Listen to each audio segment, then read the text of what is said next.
Daily current news में आज आपनो विषय है पूर्ण कार्यात्मक साक्षरता।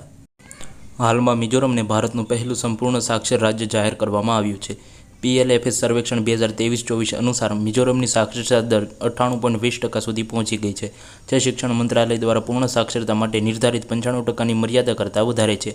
આ સિદ્ધિ સમાવેશી શિક્ષણ પ્રત્યે રાજ્યની પ્રતિબદ્ધતાને દર્શાવે છે અને રાષ્ટ્રીય પ્રૌઢ શિક્ષણ પહેલ ઉલ્લાસ નવ ભારત સાક્ષરતા કાર્યક્રમની સફળતાને ઉજાગર કરે છે।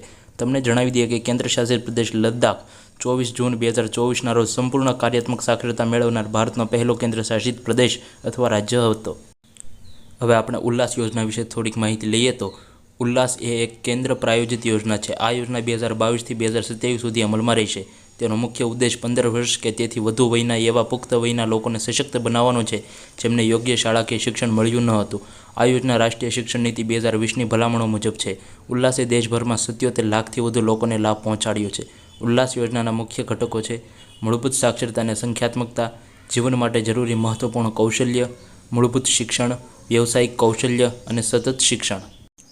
હવે આપણે મિઝોરમ વિશે જાણકારી લઈએ તો મૂળરૂપે મિઝોરમને અસમના લુસાઈ હિલ્સ જિલ્લાનું નામ આપવામાં આવ્યું હતું અને 1954માં તેનું નામ બદલીને મિઝો હિલ્સ રાખવામાં આવ્યું। 1959માં આવેલા ભારે દુર્ભિક્ષ મૌસમ અકાળના કારણે મિઝો નેશનલ ફ્રન્ટની સ્થાપના થઈ, જેને મિઝો લોકોને એક સાર્વભૌમ રાષ્ટ્રની માંગ સાથે શરૂ કરાયું। આ આંદોલન 1966માં હિંસાત્મક બળવાખોરીમાં ફેરવાયું। ખાસ કરીને 1963માં નાગાલેન્ડને રાજ્યનો દરજ્જો મળ્યા બાદ MNFના નરમપંથી નેતાઓ સાથે થયેલા સમજૂતીના આધારે 1972માં મિઝોરમને કેન્દ્રશાસિત પ્રદેશ બનાવવામાં આવ્યું। બાદમાં 1986માં કેન્દ્ર સરકાર સાથે મિઝોરમ શાંતિ કરાર થયાના પરિણામે 20 ફેબ્રુઆરી 1987ના રોજ મિઝોરમને રાજ્યનો દરજ્જો મળ્યો।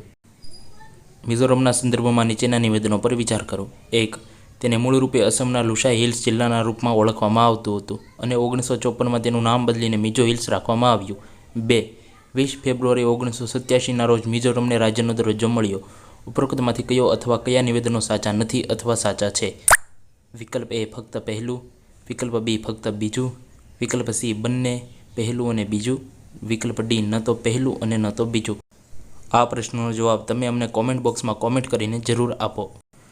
આજ માટે બસ આટલું જ। મિત્રો, તમારી પરીક્ષાની તૈયારીને વધુ સરળ બનાવવા અમારી ચેનલને લાઇક, શેર અને સબસ્ક્રાઇબ કરવાનું ભૂલતા નહીં। તમારી સફળતા એ જ અમારી પ્રેરણા છે। આવતા વિડીયોમાં મળીએ। ધન્યવાદ।